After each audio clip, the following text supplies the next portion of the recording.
vocês fazerem. Esse primeiro slide é uma revisão sobre a questão da leitura e das principais características do hebraico, né? Aí em cima tem uma expressão aí, né? Bereshit bará, que está aqui embaixo. Ó, a transliteração está aqui embaixo. Então, só para você lembrar que eu leio da direita para a esquerda. Então, ó, Bereshit bará. Seria como eu leio isso. No início, criou, né? É lá em Gênesis 1. Então, o hebraico escreve-se da direita para a esquerda, como o árabe e outras línguas semíticas. Ao contrário de como falamos. Então, sempre começamos ao contrário, da direita para a esquerda. Se você pegar a Torá e estranhar que não tem nada escrito da capa, vire, né? E verá que lá sim, lá atrás começa o livro. Eu já mostrei isso para vocês. Vamos aí, cadê?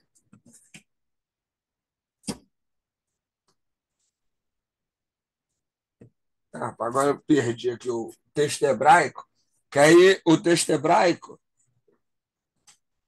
ele começa ao contrário, né? A gente começa lendo, né? Assim, né? O texto hebraico não. O texto hebraico eu leio daqui para cá. É igual aquele livro que eu mandei para vocês. Ele começa, né? De trás para frente, se fosse em português. Então, Da a Tanaka, leitura. Tanaka também? Ah, Na Tanaka também? Na isso, Tanaka também é todo texto em da hebraico direita. é da direita para a esquerda, entendeu? Certo, A, certo. a, a relação é diferente. Pô, não está aqui o texto hebraico, depois eu acho aqui, bom, e relembro isso. Mas só para a gente Pô, lembrar a gente tá falando, mas acho que não era contigo, não, Ricardo. o quê? Você Não, ele tá falou falando. Tanakh? Tanakh. Foi É? isso que ele falou? Não. Não, acho que ele tá falando com Tanakh, o outra texto pessoa. hebraico, né? Falou Tanakh, não? Tanakh é o texto hebraico, então, de trás para frente. Se não falou, é isso aí. Então, ó, em hebraico, né, a gente não tem letra maiúscula e minúscula. É só uma É a forma. Bíblia em hebraico. É que eu tenho Isso, a né? Bíblia em Tanakh, é hebraico. isso aí. É. Ó, essas formas que a gente está vendo aqui embaixo, elas não são minúsculas e maiúsculas. São a forma do texto hebraico, certo? Então, outra coisa para a gente lembrar: em hebraico não tem minúsculo, não tem maiúsculo, só tem uma forma. Os sinais maçoréticos, que a gente já viu, né? Eles também não têm essa questão de minúsculo e maiúsculo, certo? Aí, seguindo aqui, ó. Aí o alfabeto hebraico, como a gente vai ver, né? Tem 22 consoantes, as vogais e sinais não fazem parte do alfabeto. A gente vai estudar aí os sinais maçoréticos, né? Que a gente já viu, a gente vai dar uma relembrada. Então tá aqui, ó. Em cima sem vogal e embaixo com as vogais, que a gente já viu na última aula, a gente vai dar uma revisada rápida aí, né? Ó. Aqui são as vogais, certo? Aí vem aqui, ó, em hebraico não podemos escrever parte de uma palavra numa linha e parte na linha seguinte, utilizando o if. Então não tem separação de if. No caso de não haver espaço, escreve-se a palavra toda na linha seguinte. Então, diferente do português, a gente não usa if. Existem alguns sinais parecidos com o if, né, que são usados para ligar palavras no hebraico. A gente vai ver isso mais tarde. Mas não é o hífen para separar, tá certo?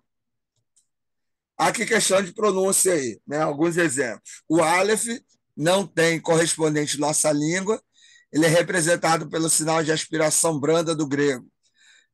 Quem fez grego deve lembrar da aspiração forte e aspiração fraca. A aspiração forte vai ter o som de har, né? E a aspiração fraca não tem som nenhum, né? Não modifica o som nenhum. E são sinais colocados em cima das vogais do grego. Então, a forte modifica e a fraca não. Então, o Aleph não tem som. Ele vai ter o som do sinal maçorético que acompanhar ele, né? Para nós latinos, não vai ter som. Então, não confunda esta letra com o nosso A, pois é uma consoante. Lembrando, o alfabeto hebraico só tem consoante, não tem vogal. Os sinais maçoréticos foram acrescentados. Então, eles não fazem parte do alfabeto hebraico. O AI, né, que é essa letra aí, também não tem correspondente para o nosso idioma. Ele é representado pelo sinal de aspiração forte, né, aí no caso, também um sinal aspirado, né? Essas duas consoantes são guturais e soam como H em inglês, né? House, horse, mas o som é tão fraco que é quase inaudível. Nós, ouvindo alguma palavra com essas letras, que não as notaríamos, embora o Ain seja bem mais forte que o Aleph. O que vai dar o som, tanto do Ain como do Aleph, são os sinais maçoréticos. O Re e o Het aqui, né? O Re é mais forte que as últimas, soando como H em inglês, house. E o Het é bem mais duro, soando como J em espanhol. J em espanhol tem um som de R, né? Rijo, né? Raspando a garganta, né? Então não é o som de jajé de Jojo, mas é irro, né? Você fala o J assim, irro, né? O J ele tem esse som aspirado, gutural aí, né? Aqui eu coloquei um texto só para a gente ter uma ideia, tanto da tradução como da transliteração. Lembrando algo que a gente falou na aula passada. A tradução é o significado, a transliteração é a leitura. Então, aqui, ó, eu tenho a transliteração, ó, Bereshit é a transliteração desse texto aqui, ó. Essa primeira letra aqui, com os sinais maçoréticos, eu leio como B. Tá aqui, ó. Aqui eu vou ler como Ore. Aí tem o Aleph, não tem som. Aí aqui, ó, é o Shit. Então, a transliteração, Bereshit. Como é que eu traduzo isso? No princípio, no início. Deu para entender? Quando você for transliterar um texto em grego, ou em grego, ó, em hebraico, você vai colocar o som, né, acompanhando da direita para a esquerda, mas vai escrever da esquerda para a direita. Entendeu? Então, ó, essa palavra aqui em cima, eu leio Bereshit. O B aqui é essa primeira sílaba aqui. O Re é essa segunda aqui. E o Shit é essa aqui. Deu para entender? Dúvidas? Professor, Ah, então, aqui é a transliteração, né? transliteração. Esse aqui eu estou lendo aqui, ó, Bereshit é Então, beleza. transliteração, que é o Então, som, a beleza. pronúncia. Certo. Então, beleza. Aqui eu estou escrevendo ela da esquerda para a direita. Isso, é isso aí. Aqui. E lá em cima ela tá da esquerda da direita para a esquerda. Isso aí, entendeu? Vamos para Beleza. outra palavra aqui, ó. Bará. Vamos. Ó, Ricardo, fala. na verdade é sobre a terceira palavra, né? O Elohim? Elohim. Isso. Eu tive pesquisando, inclusive nos que você sempre dá para gente, ele é considerado por alguns autores como plural e para alguns vai dizer que é um enaltecimento, né? O que você diria como significado do Elohim? Se é de Então, fato plural? a palavra, ela é plural. Aqui, ó, a gente tem o nome El. Aqui, ó, isso aqui é El, certo? Que é Deus. Certo. O Rim aqui é a desinência de plural, aqui, ó, o final aqui, né? Ficou meio bagunçado aqui. Então, o que nós podemos dizer é que esta palavra, de maneira geral, é a palavra que está no plural.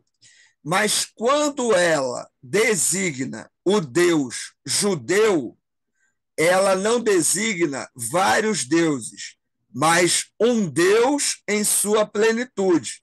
E aí cairia essa ideia do enaltecimento que você falou. Então, Elohim, quando trata do Deus judeu, do Deus hebraico, é um Deus só, mas um Deus enaltecido em sua plena potência. Mas é o único Deus. Se eu usar essa palavra para me referir a outros deuses, aí eu coloco no plural. Então, eu não traduzo como Deus, mas como deuses. Então, na Bíblia hebraica, Elohim sempre vai aparecer no singular, né? Por quê? Porque ele é referido ao Deus hebraico, ao Deus judeu. Então, as duas coisas que você falou estão certas. É plural o termo, mas ao se referir ao Deus judeu, ele sugere a ideia de enaltecimento, potencialidade, plenitude dessa divindade que seria soberana sobre todos.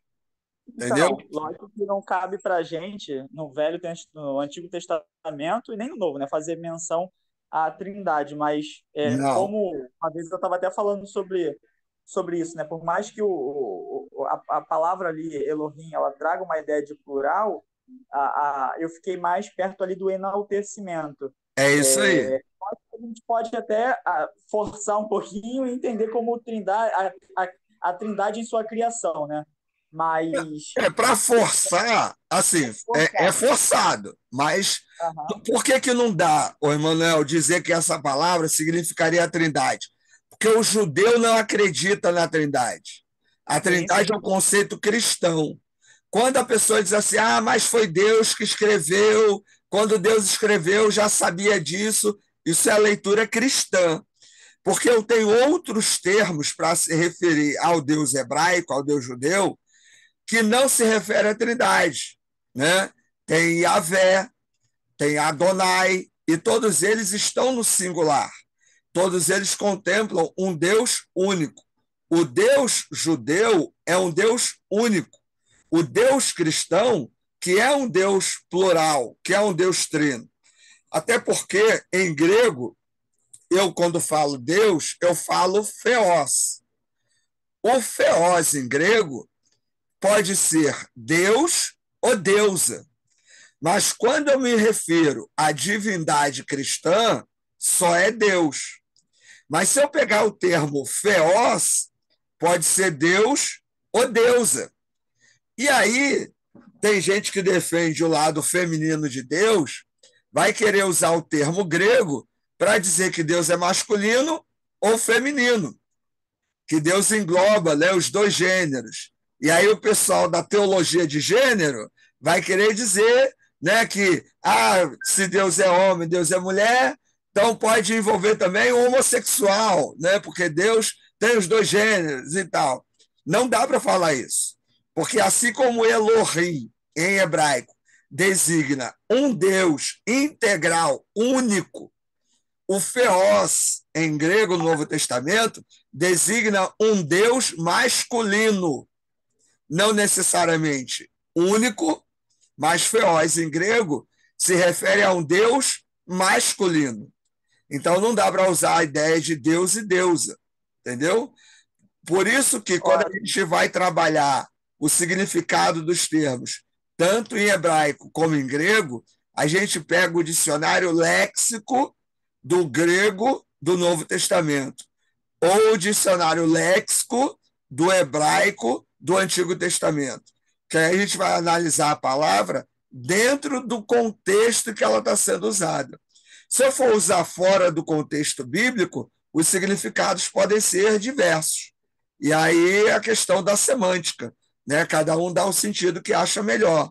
Agora, dentro do contexto bíblico, Elohim não dá para usar de outro jeito. Seria Deus masculino e único, não plural.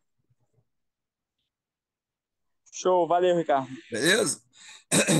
Então aí o Emanuel falou de Elohim, a mesma coisa. Ó. Aqui eu tenho, né? Ó, Elohim, tá aqui a transliteração. Antes aqui, ó, tem o Bará. Então, ó, tanto um como o outro, ó, né, da direita para a esquerda, ó, aqui, ó, Bará. Ó, Bará. Você vê que o Aleph não vai ter som. Aqui, ó, o E aqui, ó, é o som do Aleph. O Lo, eu tenho o Lamed aqui, ó, com o sinal do O aqui em cima, ó, né? E o Rim, que tá aqui, ó, o Re, os sinais maçoréticos, um iode aqui e um Men. Então, ó, Elohim. Então, ó, Bereshit, Bará, Elohim. No princípio, criou Deus. Certo? Então, isso aqui que a gente fez agora. A gente transliterou. É aquilo que a gente viu lá em cima, é o que a gente está fazendo aqui para ir tendo conhecimento da pronúncia desses termos em hebraico. Deu para entender isso, gente? Entendeu? Beleza? Entendeu, sim. Então, eu vou mandar isso para parte. vocês, aí vocês vão poder ler, vai treinando. Eu vou mandar o exercício também, mas vou mandar esse slide. Só para ler aqui o último slide aqui. Cada letra para desenhar é 2 minutos. Então, você está sendo alfabetizado. Então, é aprender. Depois, eu vou mandar o material para te ajudar a escrever as letras. Porque realmente não é fácil, mas eu vou mandar isso depois. E primeiro eu gostaria que vocês se familiarizassem com a leitura, né, porque facilita. Você lê, facilita o entendimento, mas aí depois a gente vai trabalhar a questão da escrita, entendeu? O último slide aqui é o alfabeto, que a gente já viu, mas aí para vocês irem lendo e lembrando aí, né? Aí tem aí, ó, Aleph, Bet, Vet, o B, o Bet, o Vet, o Gimel, o Dalet, o Re, né? Tem o Vav, o Zain. E aí, cada letra aqui embaixo, né? A gente tem aqui a pronúncia, né? A gente tem algumas palavras aqui que a gente já viu, né, anteriormente. Para quê? Olha esse quadro, vai olhando a pronúncia e lembra o seguinte, ó, geralmente, né, o nome da letra tem a ver com o som, né? O som vai ser a primeira letra do nome. O Aleph, o som é A? Não. Já sabe que Aleph não tem som. Mas eu tenho um Bet e tenho um Vet. Né? Aqui, nesse aqui, ele não botou, ele botou Beit. Né? Alguns leem como B, outros leem como V. Mas, de uma forma ou de outra, isso não vai dificultar tanto o significado. O Gimel, ó, o G, ó, Dalet, D, né? Se tem aqui entre parênteses, tem um som de cada um. E você vai ver que esse som ele tem alguma coisa a ver com a primeira letra do nome dela. Aqui o Vav, ó, W, W, Zain, Z, o Z aqui no início. Então, se você souber o nome da letra, você vai poder ter facilidade na questão do som dela. Né? Isso aí vai ajudando a gravar, né, os elementos aí, a forma, né, de você pronunciar e de você falar. Beleza? Hoje seria isso, seria uma espécie de revisão e enviar os exercícios para vocês fazerem, porque a gente precisa praticar um pouco isso, né? E apresentar também esses pedaços de texto aqui para você entender por que estamos fazendo o que estamos fazendo, para você poder ler, né? Bereshit bara Elohim, et Hashamaim, Vet, Haaretz. Então, ó, no princípio criou Deus os céus e a terra. Aí veio Haaretz, Ha-Ayet, Tohu, Vavorhu, Ve, Rosh, She, Sherek, né? É estranho, né? E a terra era sem forma e vazia, e trevas sobre a face do abismo aqui. Aqui, um termo que a gente já trabalhou, fala. Então, esse aí, o verbo era, né? Tem alguns doidos aí que não usa o era como de criação a partir do zero, né? Vem aquela história do se tornou. E aí acaba puxando para aquela teoria do caos, né? Que a Terra se tornou sem forma e vazia, que havia uma Terra anterior, enfim, usa esse verbo Então, diferente. essa é qualquer coisa que você queira falar em cima desse texto é especulação. Porque o texto é isso aí, ó. Você está vendo o texto hebraico, né? Está vendo a tradução bem crua aí. Não tem outra coisa. Ah, a terra foi criada, a terra foi reformulada. Ah, o diabo caiu entre o verso 1 e o verso 2. Ah, porque era isso, era aquilo, não tinha dinossauro, tinha dinossauro. O texto está querendo dizer a seguinte coisa: Deus, o Deus judeu, criou a terra, criou o mundo. Ponto. É isso que o texto está querendo dizer. Independente ou não de você acreditar se esse texto é literal ou apenas mitológico, a ideia do texto é não provar como Deus criou, não provar, né, o que era antes da criação ou não, mas é provar que quem criou foi Deus. Então o texto ele é direto nessa perspectiva. Agora, dizer que o mundo, a partir de Gênesis 1 e 2, foi criado em 6 dias e no sétimo descansou. Sinceramente, eu acho complicado, porque um Deus onipotente não precisa descansar. Um Deus onipotente não levaria 6 dias. Um Deus onipotente faria assim, ó, e acabou. Um Deus onipotente, ele só imaginaria e a coisa aconteceria. Então, todas essas baboseiras que a gente ouve, que Deus levou 6 dias, que Deus descansou, que Deus fez isso, são concepções antropomórficas, antropopáticas, onde eu coloco formas humanas e emoções humanas em algo que não é humano. Deus não é humano. Deus não sente. Deus é. Então, Deus não se cansa. Porque Deus criou o mundo em 6 dias. Cara, que Deus é esse que precisou levar 6 dias para criar o mundo? Ele simplesmente podia, ó, não, olha, mundo aqui, ponto ali, acabou, pensou, existiu, acabou, né? Então a Terra se tornou, era e tal. Então Deus não é onipotente, Deus não é onisciente. Então, algumas teorias que são levantadas questionam algumas doutrinas que já estão estabelecidas. Ou as doutrinas estão erradas, ou a interpretação do texto está errada. Né? Não, eu fico abismado porque os caras fazem igual a Record faz, né? De um versículo para o outro, eles conseguem criar não sei quantos capítulos, né? É isso aí, é Não isso sei aí, quantas viagens, né? é isso É, aí. e aí, falando de acepção, né? De visão teológica, eu sei que você não concorda, mas por isso que eu vou mais para o lado calvinista. Por quê?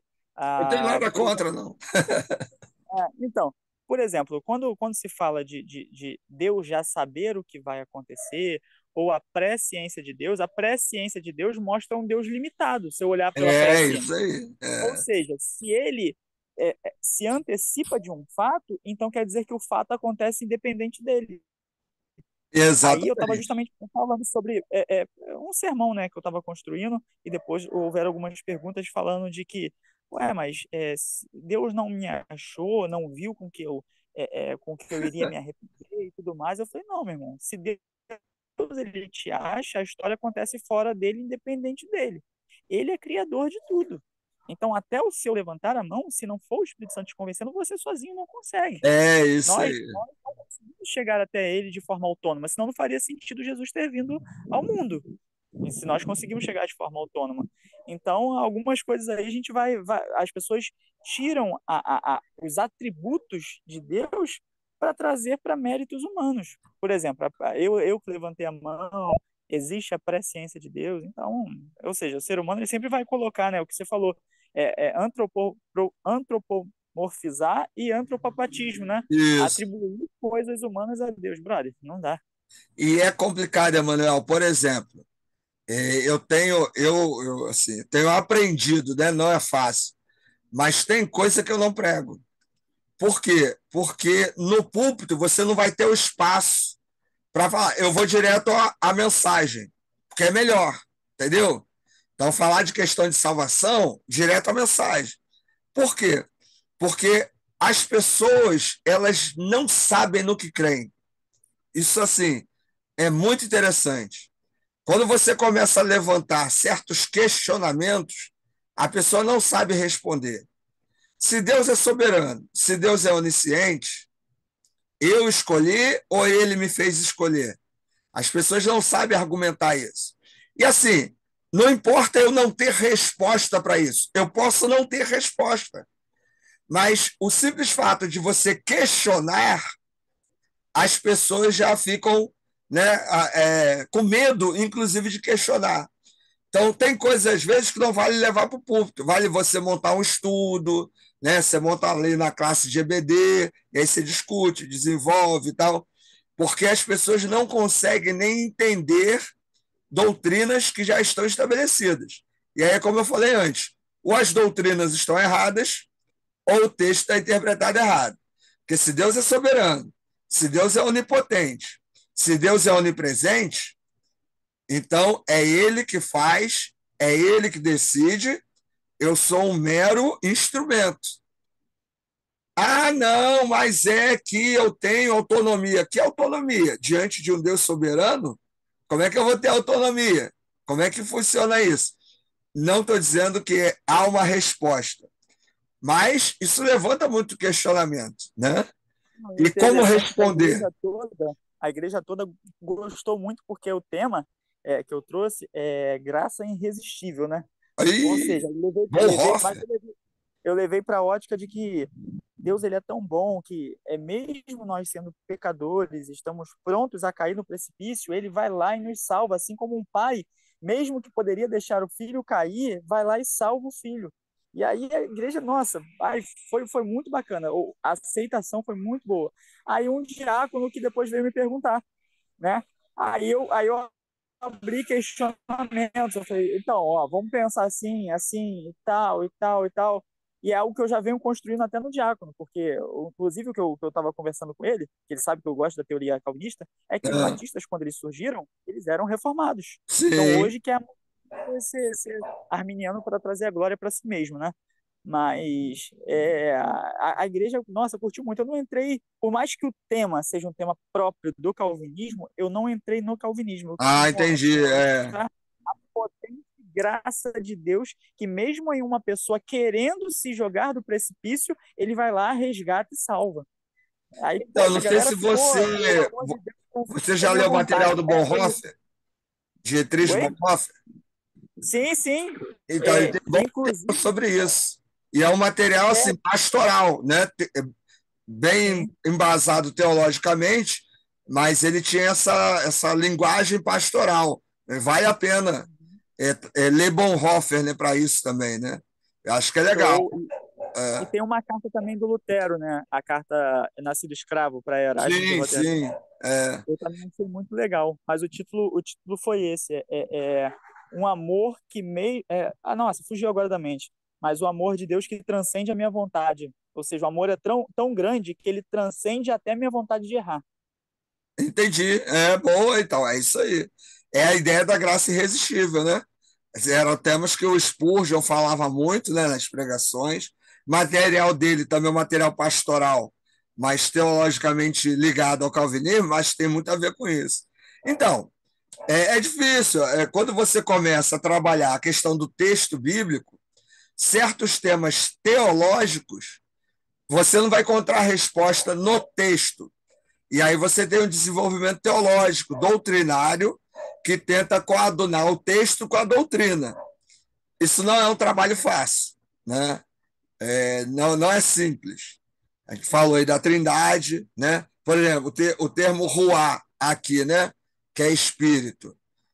A maioria das Bíblias pega esse termo aqui, ó, aqui mesmo, nesse texto. Olha como é que ele coloca espírito. Coloca com E maiúsculo. Ou seja, ele está dizendo que esse espírito é o Espírito Santo, e não é. O termo ruá aqui é vento, sopro. É dizer que o Elohim, Deus, não tem forma. Ele paira sobre a face do abismo. Mas na tradução aqui, ele já cristianizou o termo ruá, né? Aqui está ver ruá, né? O espírito, o ver aqui é o artigo, aí ele coloca ver ruá como o espírito santo, que está maiúsculo. E não é. Então, até algumas Bíblias, elas são tendenciosas na própria tradução. E que aí você vai trabalhar certos temas, vai ter... É difícil ligar uma coisa a outra. É um trabalho, né? Tem que saber fazer isso muito bem.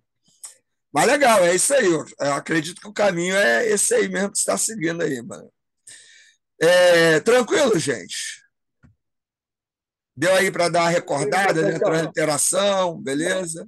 Fala, vai mandar os slides. Esses slides. Vou mandar esses slides e vou mandar os exercícios para vocês irem fazendo aí, tá? E aí, qualquer dúvida, me manda lá no grupo. Emanuel, você tá um craque, hein, Emanuel? Você é bom, hein, cara? O Emanuel vai ficar sem igreja daqui a pouco, né? Então, vai se preparando. Que legal. O Emanuel daqui a pouco está sem igreja. Assim. Valeu, galera. Parabéns, Manuel. Ricardo, galera, rapidinho, Ricardo, antes de encerrar. Pessoal, lá na Andrade Araújo, nós vamos falar de pneumatologia no encontro teológico. E o Ricardo é um dos professores que estarão lá falando. Então, quem puder estar, vai ser bem bacana. A gente já vai fazer uma proporção para ficar um evento bem grande, né? E justamente para falar de um tema que é tão mal interpretado, que é a doutrina do Espírito Santo. Então, esse é um dos motivos do Emanuel ficar sem igreja, me convidar para um negócio desse. Está se arriscando muito. Ele e o Alfredo, vai ser os dois expulsos da ordem. Vai. Quando acontece? É maio, né, Emanuel? É em maio, Maio. Entendeu, Ricardo? Online. Eu não entendi. Fala aí. É online também, de membros. O Emanuel, ele está perguntando se vai ser transmitido online. Olha, não pensamos nisso, mas há uma possibilidade, sim. Há uma possibilidade da gente transmitir online. É uma boa, né? É uma boa também. Deixa lá transmitindo. Sim, seria uma boa, porque aí a gente conseguia estar desse lado aqui assistindo e eu convidaria mais algumas pessoas. Vai ter uma urna, a qual as pessoas, assim que chegarem, vão depositar na urna suas perguntas. E só no final que eu, como entrevistador, vou estar lendo e direcionando para os entrevistados, né? Aí, como você deu essa ideia aí de transmitir online, Francisco, aí a gente abre lá a enquete também para quem está no online perguntar. Boa. A jogada legal, boa ideia mesmo, entendeu? Legal. É bom que amplia, né? Que aí a pessoa, de repente, não pode estar e aí consegue ver pela internet, deixa gravado, é uma boa mesmo. É legal. Então, seria uma boa também, porque eu vou trazer o convite aqui para a minha igreja, o pastor aqui da minha igreja e alguns pregadores aqui, né? Pregadores que tem a nossa igreja, vai estar assistindo também, muito bom. Fala, Emanuel, tá baixo, picotou aí. Só não fala, Francisco, que um dos que vão estar lá, o Ricardo, é teu professor, senão eles vão te expulsar. Esconde, omite, irmão, omite. Não mente não, só omite. Legal. Legal. Vou fazer um bom comercial. Legal, legal. Então é isso, galera. Depois eu mando aí o material aí para vocês. Valeu? Até mais.